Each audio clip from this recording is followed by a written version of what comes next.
Ei, què passa? Avui vinc a parlar-vos d'una experiència que vaig tenir al cinema fa molt poquet. A veure, us poso en situació. Fa res es va estrenar la darrera pel·lícula d'Indiana Jones, Indiana Jones i el Dial del Destí, que per cert s'ha doblat al català i que encara podeu trobar a cinemes. Doncs bé, vaig tenir la sort de ser convidat a l'estrena de la pel·lícula amb aquest doblatge en català. I, oh sorpresa, la sessió era en 4DX. Del 4DX en vam ja parlar en un vídeo.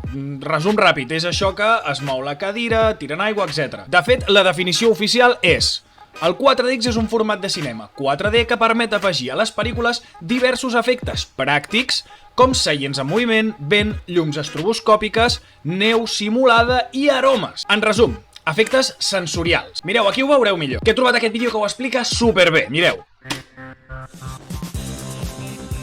Els seients es mouen a dalt i a baix, el que dèiem, moviment de seients, esquerra-dreta.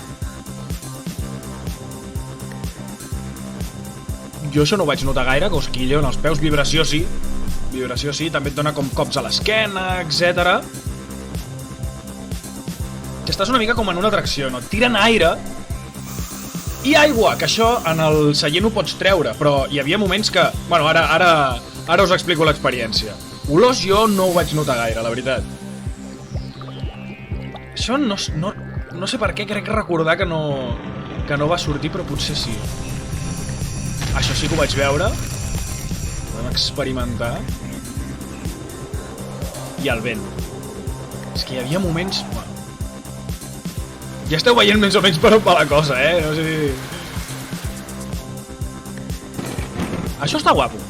Això està guapo. Escucha y siente la película. Escucha y siente la película. Com flipa la gent aquí, I ara que heu vist més o menys per on van els trets d'això del 4D, us vull parlar una mica de la meva experiència i què em va semblar. No sóc una persona que m'atraigui massa precisament tot el tema del 3D, les ulleres, etc. Per tant, no ho vaig disfrutar massa, i ara us diré per què. Primer de tot, per mi, les crispetes i el cinema van de la mà, i en aquests seients, oblideu-vos de crispetes. De fet, per la beguda et donen un got especial tancat amb rosca, perquè si no, salta pels aires. Però bueno, que això és una xorrada, anem a lo que importa. Crec que a dia d'avui, com deien a l'anterior vídeo que havíem parlat del 4DX i de moltíssims altres avenços tecnològics en el món del cinema, a dia d'avui crec que no està del tot ben implementat a l'hora de gaudir una pel·lícula. En aquest cas, d'Indiana Jones i el Dial del Destí, de 2 hores i alguna, crec que 2 vegades els efectes em van fer pensar: vale, això ha molat i aquí sí que m'he sentit més immers en la història que m'estan explicant. La resta de la pel·lícula i en infinitat d'altres ocasions no tenia massa sentit el que passava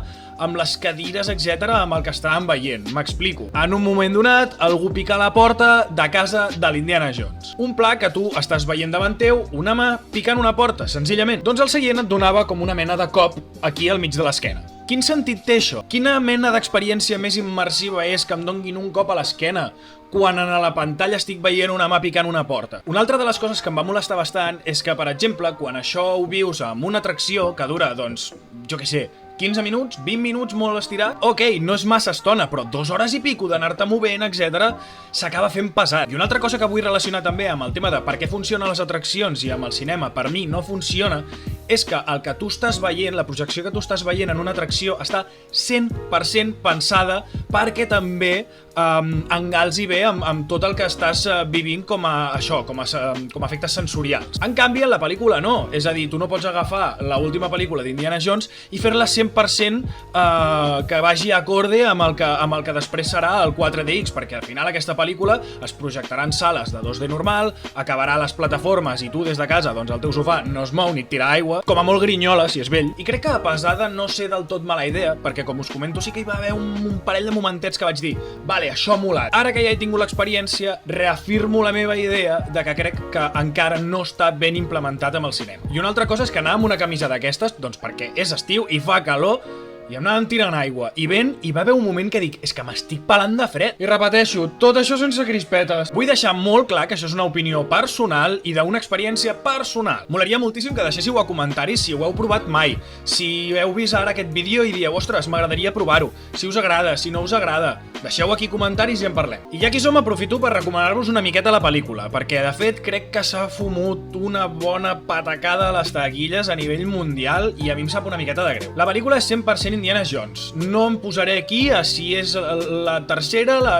segona, la quarta millor, tant més. És una aventura d'Indiana Jones 100%, la vaig gaudir cada minut i vaig sortir amb un somriure d'orella a orella. Tant si sou fans de l'Indiana Jones com si no, és una pel·lícula d'aventures que et fa passar 2 hores i poc voladíssimes. I us recordo que ha estat doblada al català i us animo a buscar, doncs, si en els cinemes més propers de casa vostra fan sessions en català. I de l'estimbada que s'ha fet a les taquilles, doncs, la veritat, jo diria que és una mica perquè últimament cada setmana s'estrena mínim 1 o 2 blockbusters i la gent no tenim diners per anar cada cap de setmana al cinema. I al final algunes pel·lícules ho estan pagant. En resum, us recomano la pel·lícula, però no us recomano el 4DX. No sé com ho veieu vosaltres, deixeu-me comentaris. Crec que si has arribat fins aquí, el vídeo t'ha agradat o t'ha entretingut el suficient com per deixar-te un bon like, que és absolutament gratuït, i si vols estar sempre atent o atenta a tot el contingut d'aquest estil que pugem aquí al canal, subscriu-te. Apa, ens veiem en propers vídeos. Ciao!